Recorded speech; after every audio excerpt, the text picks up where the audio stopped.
الحمد لله رب العالمين،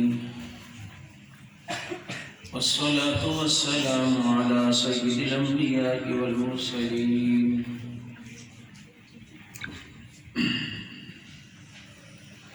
أما بعد، فأعوذ بالله من الشيطان الرجيم. بسم الله الرحمن الرحيم.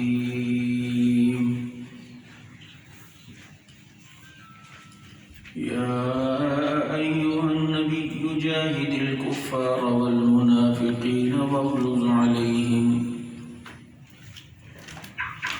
صدق الله مولانا العظيم، ونحن على ذلك لمن الشاهدين والشاكرين، والحمد لله رب العالمين. يا رب صل وسلم دائما أبدا على حبيبك خير الخلق كلهم. هو الحبيب الذي ترجى شفاعته لكل هول من الأهوال مقتحم. حسن یوسف دیکھ کر وہاں کٹی تھیں انگلیاں، اور چاند کٹ گیا یہاں انگلی کو دیکھ کر. سبحان اللہ. جسے صدیق کی صداقت کا اعتراف نہیں ہے، وہ لاکھ سجدے کرے یہ گناہ معاف نہیں. دلوں میں بغض ابو بکر اور بدن پر حج کا لباس، یہ تیرے نصیب کے چکر ہیں، طواف نہیں. مجھ میں اور تیرے دشمن میں یہ فرق ہے اے عمر، میں تیرے نام پہ مرتا ہوں، وہ تیرے نام سے مرتا ہے.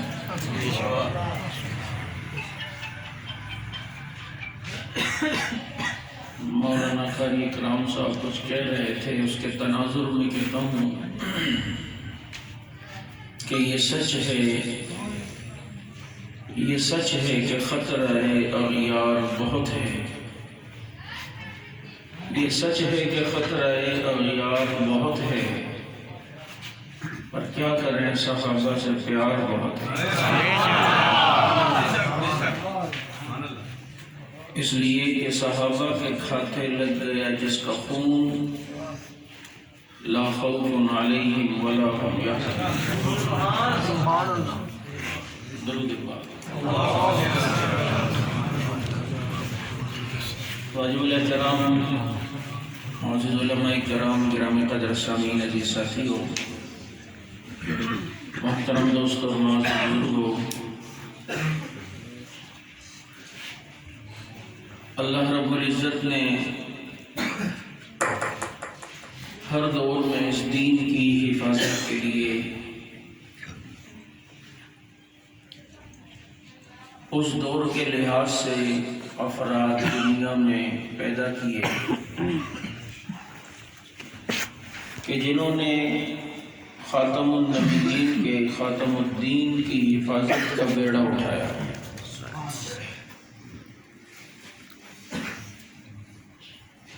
کوششیں ہوئیں اور ہو رہی ہیں کہ دین کا اصل حلیہ بالکل بگاڑ دیا جائے، لیکن یہ دین اپنی اصلی حالت میں قیامت کی صبح تک رہے گا انشاءاللہ. کیونکہ اِنَّا نَحْنُ نَزَّلْنَا الذِّكْرَ وَإِنَّا لَهُ لَحَافِظُونَ. اس دین کا محافظ خود اللہ رب العزت کی ذات ہے. باقی ادیان دیکھیں بدل گئے، تبدیل ہو گئے. یہودیت اپنی اصل صورت میں نہیں ہے کہیں بھی، عیسائیت اپنی اصل صورت میں نہیں ہے. آج دنیا میں امریکہ چاہتا ہے کہ عیسائیت کا تسلط ہو، لیکن وہ آج تک اپنی ایک کتاب پر متفق نہیں ہو سکے. انجیل بربناس الگ ہے، انجیل متی الگ ہے، انجیل مقدس الگ ہے، انجیل پولوس الگ ہے. اور پھر ہر انجیل بھی الگ الگ علاقوں میں تحریف کی صورت میں موجود ہے۔ آج سے کچھ عرصہ پہلے یہ بیٹھے کسی جگہ، ویسے تو بہت انجیلیں بائبلیں ہیں، 12 انجیل زیادہ مشہور ہیں، اور ہر ملک یہ چاہتا ہے کہ ہماری انجیل دنیا میں ہو، تو اس پر یہ بیٹھے کہ ایک انجیل کو ہم فالو کرتے ہیں کہ بھائی یہ دنیا ہم پر اعتراض کرتی ہے کہ ان میں سے کون سی ٹھیک ہے۔ تو ظاہر بات ہے پیچھے ہٹنے کے لیے کوئی تیار نہیں، تو ایک آدمی نے مشورہ دیا ایسا کرتے ہیں ہم یہ انجیل یہ بائبل ٹیبل پہ رکھ جاتے ہیں 12 اور باہر سے تالا لگاتے ہیں، اور جا کر خوب راتوں کو یسوع مسیح سے اپنی گرجوں میں التجا کریں گے کہ جو بائبل اس میں ٹھیک ہے وہ اوپر رہے، اور جو بائبل ٹھیک نہیں ہے تعریف شدہ ہے وہ ٹیبل سے نیچے گر جائے۔ تو یسوع مسیح ضرور ہماری مدد کریں گے۔ یہ فعال نکالنے کی ترکیب کر کے سب نے اس کو اتفاق کیا، اور ٹیبلوں پر 12 بائبلیں رکھ کر چلے گئے، رات بھر یوں مکھیاں اڑاتے رہے جیسے کرتے ہیں، اور دوسرے دن جمع ہو کر جب دروازہ کھولا اور اندر داخل ہوئے تو 9 بائبلیں ٹیبل کے نیچے پڑی تھی، 3 بائبل ٹیبل کے اوپر پڑی تھی۔ اب اس پر پریشان ہو گئے کہ ان 3 میں سے سچی کون سی ہے؟ تو ایک کوئی بڑا ہوشیار تھا، اس نے کہا یہ 3 اور 9 کے چکر چھوڑو، یہ بتاؤ چابی کس بے ایمان کے پاس تھی؟ جس نے جس کو جتنے پیسے دیے اس نے ان کی بائبلیں اوپر رکھی، باقیوں کو نیچے، یہ چابی کس بے ایمان کے پاس تھی؟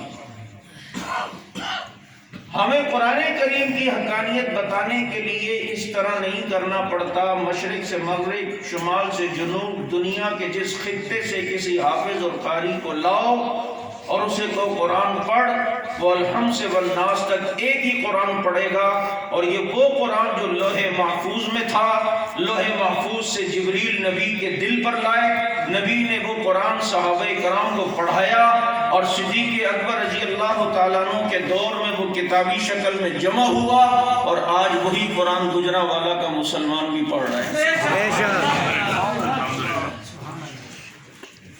کس طرح مذہب کو چینج کیا گیا اور باقی مذاہب کو۔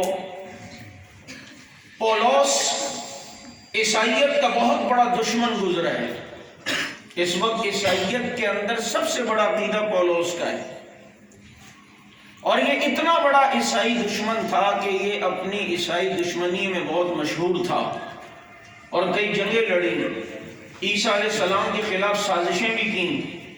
اللہ رب العزت نے عیسیٰ علیہ السلام کو آسمانوں پہ زندہ اٹھایا۔ ایک دن اس نے سوچا کہ میں اس طرح جنگیں لڑ کر افراد تو ختم کر سکتا ہوں، مذہب تو ختم نہیں کر سکتا، اور جنگ کا مقصد تو یہ ہوتا ہے کہ اس کو مذہبی طور پر نقصان دینا، مذہبی طور پر اسے عزت پہنچانا۔ ایسے تو میں لڑ لڑ کر افراد ختم کروں گا، مذہب تو ختم نہیں کر سکتا۔ اس نے پھر ایک چال چلی، اور وہ چال یوں چل کر آیا کہ عیسائیت کی بستی میں آیا، اپنے سر پہ کہیں مٹی ڈالنے لگا اور کہا مجھے معاف کر دو، مجھے معاف کر دو، میں نے عیسائیت قبول کر لی، میں نے مسیحیت قبول کر لی، میں نے عیسیٰ مسیح پر ایمان لے آیا۔ سب حیران کہ یہ کیا ہو گیا۔ اب جو دور اندیش لوگ تھے وہ کہتے تھے ذرا بچ کے رہو کوئی سازش نہ ہو، لیکن جو سرسری نظر رکھنے والے تھے وہ کہنے لگے بھائی اگر ایک بندے کو اپنے کیے پر پشیمانی ہے، پچھتاوا ہے، اسے قبول کرنے میں کون سے بڑی بات ہے، اسے لے لینا چاہیے۔ بہرحال جب وہ بیٹھا اس سے لوگوں نے کہا کہ بتاؤ تو صحیح، آخر تو اتنا بڑا عیسائیت کا دشمن، اب تیرے دل میں ہدایت کیسے آئی، تو نے اس عیسائیت کو قبول کیوں کیا؟ وہ کہنے لگا میں ایک صحرا میں سفر کر رہا تھا تو میں نے دیکھا کہ مجھ پر ایک بادل سایہ دار ہوا، اور اتنا ٹھنڈا وہ بادل تھا، اور اس بادل سے ایک آواز آئی اور کہا پولس کب تک میرے ماننے والوں کو ستاؤ گے؟ میں عیسیٰ ہوں، میرے ماننے والوں کو نہ ستا، میرا مذہب حق پر ہے۔ بس میں نے یہ سب کچھ دیکھا تو میں نے عیسائیت قبول کی۔ ان کے جو دور اندیش علماء تھے انہوں نے کہا ہم نے پہلے کہا تھا یہ کوئی بہت بڑا فتنہ ہے، عیسیٰ علیہ السلام تو اس طرح نہیں کر سکتے، لیکن ایک طبقہ پولس کے ساتھ ہوا اور وہ پولس کے ساتھ رہنے لگا۔ آہستہ آہستہ اس اس نے مزید اپنی چیزیں کھولنا شروع کی. اس نے کہا بھائی بات یہ ہے میں نے تو اور بھی بہت کچھ اس بادل کے اندر سے سنا تھا, اور وہ یہ تھا کہ حضرت مسیح نے یہ کہا تھا کہ ختنہ نہ کروایا کرو. ختنہ صحیح ٹھیک چیز نہیں ہے, لہذا عیسائیت میں آج ختنہ نہیں ہے. اس نے کہا بپتسمہ نہ کیا کرو. کہا جی بپتسمہ کیا کرو. کہ جی بپتسمہ کیا ہے کہ جب کوئی عیسائی بچہ پیدا ہو اسے زرد رنگ کے پانی سے ڈبکی دے کے نکالا کرو تو سمجھ لو کہ اس پر عیسائیت کا رنگ چڑھ گیا. اور اس کے قریب اور لوگ آتے گئے, لوگ علماء ربانیین منع کرتے رہے, وہ ماننے کے لیے لوگ جذباتی تیار نہیں. پولس کا ایک بڑا حلقہ بنتا چلا گیا. اس نے کہا اس وقت بادل سے آوازیں کچھ اور بھی تھیں, وہ میں آہستہ آہستہ تمہیں بتاؤں گا. پھر یہاں تک کہ پولس نے آخری ایٹم بم پھینکا اور عیسائیت کے اندر وہ کیل گاڑی جو آج تک وہ ٹھکی ہوئی ہے اور وہ نکلنے کا نام نہیں لیتی. پولس نے کہا اس بادل سے مجھے جو آواز آئی تھی وہ ایک یہ بھی تھی کہ حضرت عیسیٰ نے کہا تھا میں اللہ کا بیٹا ہوں, اللہ رب العزت کا فرزند ہوں. چنانچہ آج 99% جو عیسائیت ہے اسی پولس کے عقیدے کے مطابق ہے, جس نے حضرت عیسیٰ علیہ السلام کی طرف جھوٹی باتیں منسوب کر کے عیسائیت کا ایک حلیہ بگاڑا. اور یہ پولس در حقیقت یہودی مذہب سے تعلق رکھتا تھا. اسی پولس کی ساری ہسٹری اور کہانی اس امت میں ایک شخص نے پڑھی تھی جس کا نام عبداللہ ابن سبا تھا. اس کو یہودیت کا چونکہ جلوہ تھا, منافقین کی صفوں میں شامل تھا. وہ چاہتا تھا دین محمدی بھی کسی طرح بدل کے رہ جائے, تبدیل ہو جائے, چینج ہو جائے, تحریف ہو جائے. اسے حضرت صدیق اکبر کے دور میں موقع نہ ملا, عمر کے دور میں موقع نہ ملا, حضرت عثمان کے دور کے آخر میں اس نے بغاوتیں کروائی اور لوگوں میں یہ بات ڈالنا شروع کی ذہنوں میں.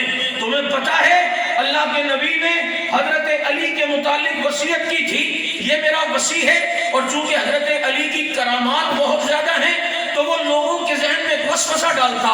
وہ کہتا تم نے دیکھا نہیں علی سے کس طرح خرق عادت چیزیں نکلتی ہیں.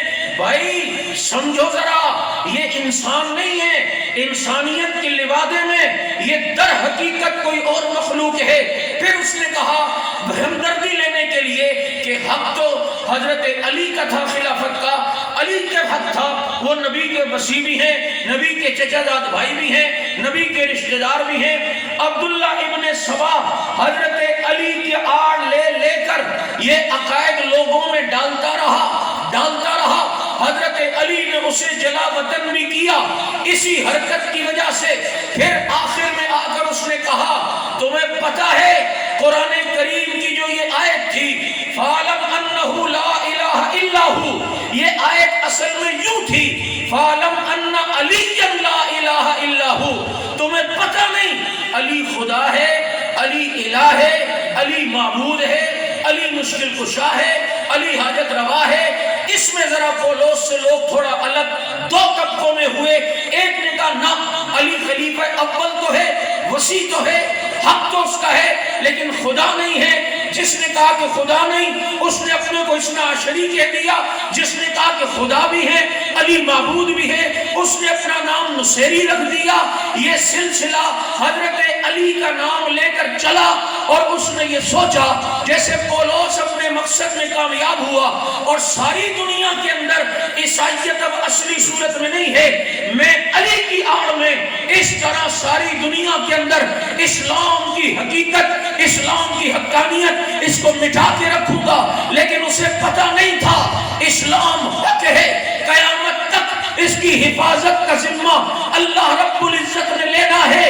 آج جو لوگ عبداللہ ابن سبا کی ذریت کے خلاف میدان عمل میں آئے ہیں یہ صرف صحابہ کا دفاع نہیں کر رہے بلکہ خدا کی قسم یہ پورے کے پورے اسلام کا دفاع کر رہے ہیں. یہ سارا سلسلہ عبداللہ ابن سبا نے یوں شروع کیا اور امت میں اس نے درار ڈالنے کی کوشش کی اور مختلف عقائد دیے. آج جس طبقے کے خلاف ہم برسر پیکار ہیں کہ وہی عبداللہ ابن سبا کا رکھا ہوا بیج ہے جس نے دین کے اندر چینجنگ اور تبدیلی لانے کی کوشش کی، لیکن الاسلام یعلو ولا یعلی علیہ، اسلام غالب تھا، غالب ہے، غالب رہے گا۔ یہ قرآن اس نے بڑی کوشش کی کہ بتاؤں لوگوں کو یہ قرآن خلفائے ثلاثہ نے بدل دیا، چینج کر دیا۔ آیت یوں تھی، سورہ نورین تھی، اس سے نکال دی۔ یہ آیت یوں تھی، اس کو یوں کر دیا۔ وہ آیت یوں تھی، اس کو یوں کر دیا۔ مجھے بتاؤ، اگر یہ قرآن چینج ہونا ہوتا تو 1400 سال گزرے، اگر یہ شروع میں چینج ہوا، اگر یہ کتاب ٹھیک نہ ہوتی، اس کی حفاظت کا ذمہ اللہ نہ لیتا، تو خلفائے ثلاثہ کا 26 سالہ 24 سالہ دور، اس میں تو یہ 24 سال کے اندر یہ کتاب اتنی جلدی تبدیل ہو گئی، اور ادھر 1400 سال سے تبدیل ہی نہیں ہوتی۔ آپ کو سمجھ نہیں آ رہی بات؟ اگر اس میں گڑبڑ ہوتی یا کوئی گڑبڑ کر سکتا تو 1400 سال کا عرصہ بہت ہے۔ ایک زبر ادھر سے ادھر نہیں ہوا، ایک آیت یہاں سے وہاں نہیں ہوئی، ایک حرف یہاں سے وہاں نہیں ہوا۔ یہ قرآن کریم ساری دنیا میں لے کر صحابہ کرام گئے، یہ آج تک محفوظ ہے۔ عبداللہ نام کا ایک کافر تھا، بہت بڑا فصیح بلیغ، اس کو کسی نے کہا تو اتنا فصاحت و بلاغت کا ماہر، اس کلام جیسا کلام نہیں بنا سکتا؟ اس نے کہا 1 سال کا خرچہ میرا برداشت کرو، مجھے معاشی ٹینشن نہ ہو، میرے گھر والوں کا خرچہ، میں اس قرآن کے مقابلے کا قرآن لاؤں گا، اس کتاب کے مقابلے کی کتاب، اس کی ٹکر کے ٹکر کی کتاب لاؤں گا، ایسا ہی فصیح ہوگا۔ لوگوں نے کہا ہمیں تجھ پر یہی اعتماد ہے، کیونکہ اس وقت عرب میں تجھ سے بڑا فصیح و بلیغ نہیں ہے۔ 1 سال راشن کا ذمہ اس کا لیا، اور وہ تنہائی میں اپنے کمرے میں بیٹھ کر قرآن کے مقابلے میں کلام لکھتا رہا، قرآن کے مقابلے میں قرآن لکھتا رہا، قرآن کے مقابلے میں کتاب لکھتا رہا۔ سال کے بعد اس نے دیکھا اب اتنا ہو گیا ہے کہ قرآن کی ٹکر کا کلام لا سکتا ہوں۔ وہ جب کہ اپنی کتاب کو بغل میں لے کر باہر نکلا کہ میں نے لوگوں کو دکھانا ہے، دیکھو ابھی وہ 2 گلیاں ہی گزرا، ایک مسلمان کے گھر کی کھڑکی کھلی تھی، وہاں سے ایک بچی کی تلاوت کی آواز آ رہی تھی۔ آئے کتنے خوش نصیب اس زمانے میں گھر ہوتے تھے جب قرآن پڑھے جاتے تھے، بچیوں کی آواز گانوں کی نہیں قرآن کی آتی تھی، بچوں کی آواز گانوں کی نہیں قرآن کی گھروں سے آیا کرتی تھی۔ اللہ کرے کہ وہ دور ہمارے گھروں میں بھی آ جائے، ہمارے گھروں میں بھی قرآن کی بہاریں آئیں، تو دیکھو اس کی برکتیں کتنی ہیں۔ قرآن کی تلاوت سے فتنے کتنے رکتے ہیں، کتنے دبتے ہیں۔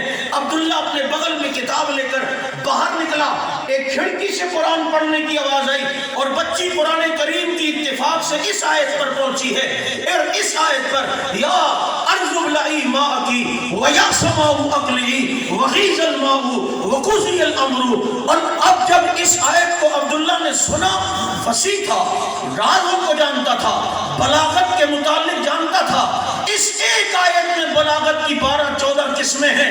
جب اس نے دیکھا، سنا، وہیں پر منجمد ہوا، اس کے اوسان خطا ہوئے، وہیں پر کھڑے کھڑے 1 سال کی محنت کے بعد تیار ہونے والا اپنا کتاب اس کو وہیں پہ پھاڑا اور کہا ایک آیت کا مقابلہ نہیں کر سکتا، پورے قرآن کا کیسے کروں گا؟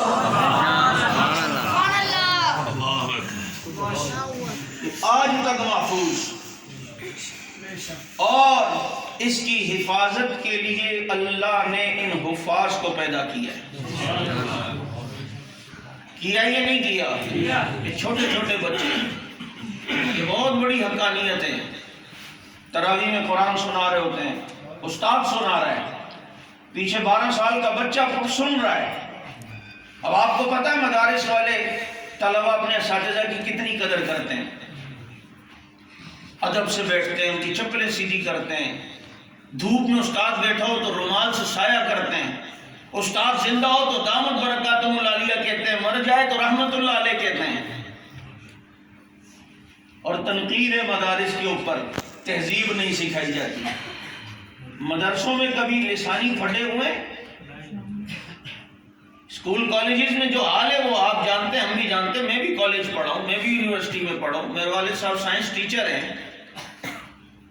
ہم نے تو الحمدللہ اس فیلڈ میں بھی اپنے اساتذہ کی قدر کی ہے، لیکن جو عام حالات میں دیکھتے تو استادوں کے نام رکھے تھے، چمنی، باکسر، استاد نے کچھ ذرا گڑبڑ پیچھے سے انک والے پین سے یوں مار کے پیچھے پورے کپڑے خراب۔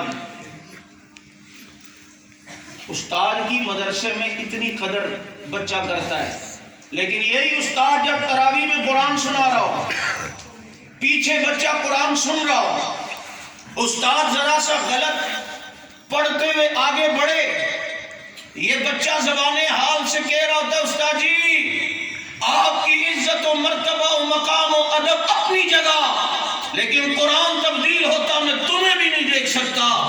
یہ 12 سال کا بچہ اتنی غیرت رکھتا ہے کہ پیدا گجرا والا میں ہوا، 14ویں صدی میں ہوا، انٹرنیٹ اور فیس بک کے ماحول میں پیدا ہوا ہے، لیکن اس کی ایمانی حمیت و غیرت اتنی، قرآن بدلتا ہوا برداشت نہیں کرتا، فوراً پیچھے سے ٹوکتا ہے، فوراً پیچھے سے لقمہ دیتا ہے، فوراً پیچھے سے اپنے استاد کو لوکتا ہے اور آگے چلنے نہیں دیتا۔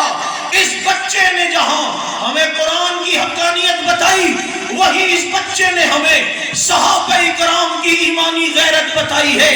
یہ بچہ کہہ رہا ہوتا ہے میں 14 سال کا بچہ ہو کر 14ویں صدی میں پیدا ہو کر قرآن بدلتا برداشت نہیں کر سکتا، تو جن صحابہ نے ایمان محمد کی زلفوں سے سیکھا ہو، جن صحابہ نے ایمان مصطفیٰ کے چہرے کو دیکھ کے لایا ہو، وہ قرآن کو بدلتا ہوا دیکھ کر کیسے برداشت کر سکتے ہیں؟ ان کے سامنے قرآن تبدیل ہو وہ کیسے برداشت کر سکتے ہیں؟ میں نے تو قرآن الماری سے اترتے دیکھا ہے، صحابہ نے تو قرآن آسمانوں سے اترتے دیکھا ہے۔ 12 سال کا بچہ آگے بڑھنے دیتا ہے، برداشت نہیں کرتا، اور ساری دنیا میں ایک ہی قرآن۔ میں ایک مثال دیا کرتا ہوں، یہ ہم قرآن کی عظمت پر تو بیان کرتے ہیں یہ والا کہ ساری دنیا میں قرآن ایک ہی طرح پڑھا جا رہا ہے، یہ قرآن کی حقانیت ہے، واقعی حقانیت ہے، لیکن جنہوں نے ساری دنیا میں پھیلایا ان کی امانت کی بھی تو حقانیت ہے۔ نہیں سمجھ آئی؟ یہاں 4 آدمی ہوں، ایک کو میں بولوں یہ بات تو لاہور میں پہنچا دے، یہ بات تو اسلام آباد میں پہنچا دے، یہ بات تو کراچی میں، یہ بات تو پشاور میں، فلاں فلاں کو۔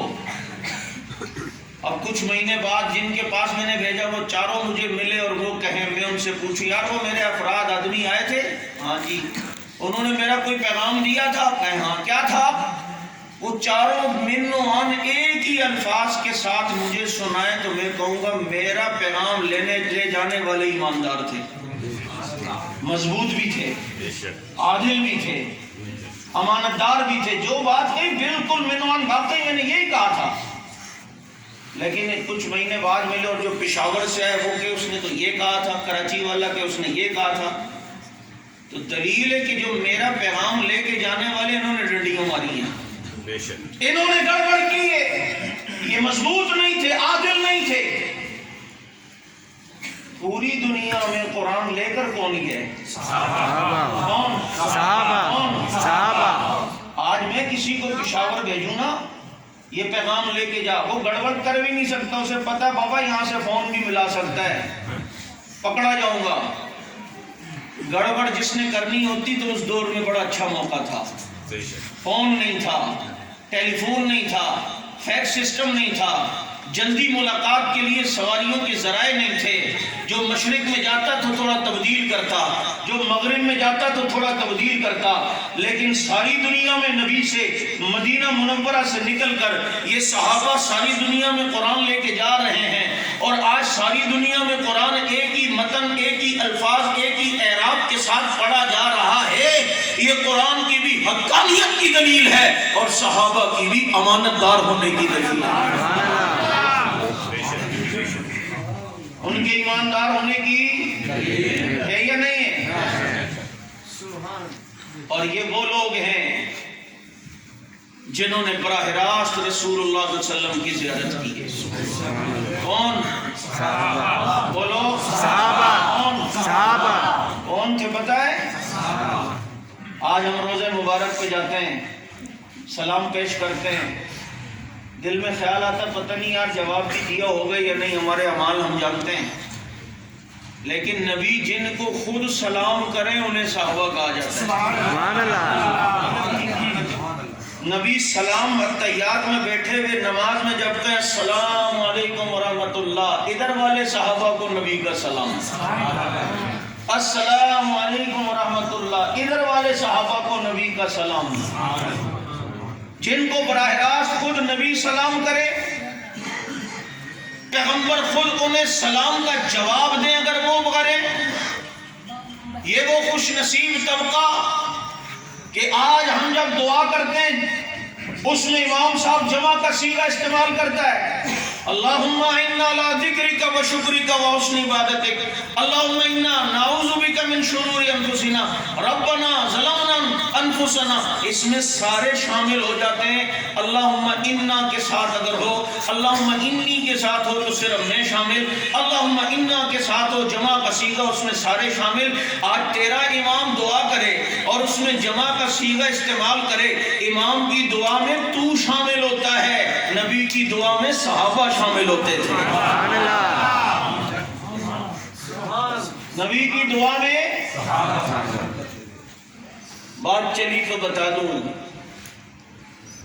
اور جو معیت اللہ کی نبی کو حاصل ہو، اس معیت میں غار میں جو براہ راست ان اللہ معنا کے شامل ہو، پھر وہ کتنا عظیم ہے۔ نہیں سمجھ آئی؟ اذ یقول لصاحبہ لا تحزن، جب نبی نے اپنے صحابی سے کہا، غار میں کون تھا؟ کوئی اور؟ ان کی کتاب میں چلو لکھا ہو کوئی اور ہو، بولو نہیں۔ آپ کی کسی کتاب میں لکھا ہو کہ ایک روایت کے مطابق فلاں صحابی ہے، پکی بات ہے، تو پتہ چلتا ہے قرآن نے اگر کسی کو صحابی کہا ہے تو وہ صرف ابو بکر صدیق ہے۔ سبحان اللہ۔ اسی لیے علماء نے متفقہ طور پر اس آیت کے تناظر میں لکھا ہے کہ من انکر صحبت ابی بکر فہو کافر، جو ابو بکر کی صحابیت کا منکر ہو وہ مسلمان نہیں ہوتا، کیونکہ ان کی صحابیت قرآن سے ثابت ہے۔ لا تحزن ان اللہ معنا، صدیق گھبراؤ نہیں، اللہ ہمارے ساتھ ہے۔ نبی بتا رہے ہیں کہ اللہ کی معیت کی جو چادر میرے اوپر ہے اسی چادر میں صدیق تو بھی داخل ہے۔ اللہ کی معیت کی جو چادر مجھ پر ہے اس چادر میں صدیق تو بھی شامل ہے۔ معنی ایک طرف ہم حضرت موسیٰ علیہ السلام کو دیکھتے ہیں، سامنے دیکھا قوم کو لے کے جا رہے ہیں، آگے دریائے نیل، پیچھے فرعون کا لشکر، قوم نے کہا ہاں اب دیکھا موسیٰ تو نے ہمیں مروا دیا نا، تو نے ہمیں پھنسوا دیا نا، اب دیکھ ہم کہاں جائیں، نہ ادھر کے رہے نہ ادھر کے رہے، آگے تو صدریہ ہے پیچھے فرعون کا لشکر ہے، موسیٰ تو نے ہمیں پھنسوا دیا مروا دیا۔ حضرت موسیٰ کہتے ہیں ان اللہ معی ربی، میرا رب میرے ساتھ ہے، راستہ دے گا۔ ایک بھی اس قابل نہیں تھا کہ حضرت موسیٰ یہ کہتے اللہ ہمارے ساتھ ہے، فرمایا ان اللہ معی، اللہ میرے ساتھ ہے۔ ایک کو بھی اپنے ساتھ شامل کرنا گوارا نہیں تھا، قابل ہی نہیں تھا کہ وہ اللہ کی اس معیت میں جو حضرت موسیٰ کے ساتھ تھی اس میں کوئی شامل ہوتا، اس لیے اکیلا صیغہ ذکر کیا ان اللہ معی ربی، میرا رب میرے ساتھ ہے۔ لیکن جب غار میں صدیق ہے تو وہاں نبی کہتے ہیں ان اللہ معنا، اللہ ہم دونوں کے ساتھ ہے۔ صدیق اکبر زندہ باد، اللہ ہم دونوں کے ساتھ ہیں۔ یہ معیت ہے یا نہیں ہے؟ ان اللہ معنا، پتہ نہیں آپ اس ذوق کے لوگ ہیں، یعنی مجھے مجمع اگر طلبہ علماء کا ملتا ہے نا بڑا مزہ آتا ہے۔ اب اسی آیت کو دوسری جگہ دیکھو، محمد الرسول اللہ والذین معہ، سمجھے نہیں ہوں میں کہاں جا رہا ہوں۔ ان اللہ معنا ہمارے ساتھ ہے اللہ، ادھر کا محمد رسول اللہ والذین معہ، محمد اللہ کے رسول ہیں اور جو ان کے ساتھ ہیں، نبی کے ساتھ بلا فصل معیت ذکر کر کے تذکرہ صدیق کا بتایا کہ بلا فصل،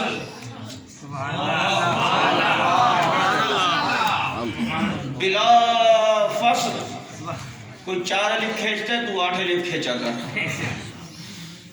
ساتھ ہے اور وہ تو ایسا بلا فصل ہے کہ آج بھی روزے میں بلا فصل ہو رہا ہے۔ سبحان اللہ، سبحان اللہ، کتنا بلند مقام ہے پایا صدیق نے، بستر نبی کے ساتھ 3 دن اپنی گود میں سلایا نا، قیامت کی صبح تک نبی کے قدموں میں سلا دیا۔ سبحان اللہ، یہ تو ایسے ساتھ ہیں بلا فصل نبی کے ساتھ، کل بھی کوئی ملے گا صدیق، آج بھی کوئی ملے گا تو صدیق، یہ نبی سے جدا ہوتے ہی نہیں ہیں۔ تفسیر کبیر امام راضی رحمت اللہ علیہ جلد اول، جہاں وہ بسم اللہ کے نکات لکھتے ہیں، اسی میں ایک نقطے میں انہوں نے عجیب واقعہ لکھا، میں حوالہ اس لیے دے رہا ہوں کہ تاکہ آپ کو پتہ چلے کہ اتھینٹک حوالہ ہے۔ تفسیر کبیر کی پہلی جلد کی بسم اللہ کی تفسیروں میں جو نکات ہیں، اس میں ایک نقطہ میں نبی اور صدیق کی معیت بتا رہا ہوں۔ وہ فرماتے ہیں اللہ کے نبی نے ایک دن ایک انگوٹھی حضرت صدیق اکبر رضی اللہ عنہ کو دی اور کہا صدیق اس پر لا الہ الا اللہ نقش کروا کے لاؤ۔ صدیق اکبر گئے، انگوٹھی والے سے کہا اس پر لا الہ الا اللہ محمد الرسول اللہ نقش کر دو۔ میرے نبی نے تو لا الہ الا اللہ کہا، لیکن مجھے اچھا نہیں لگتا کہ میں اللہ کے نام سے محمد کے نام کو جدا دیکھوں۔ سبحان اللہ، اور یہ نافرمانی نہیں، یہ محبت ہے۔ جیسے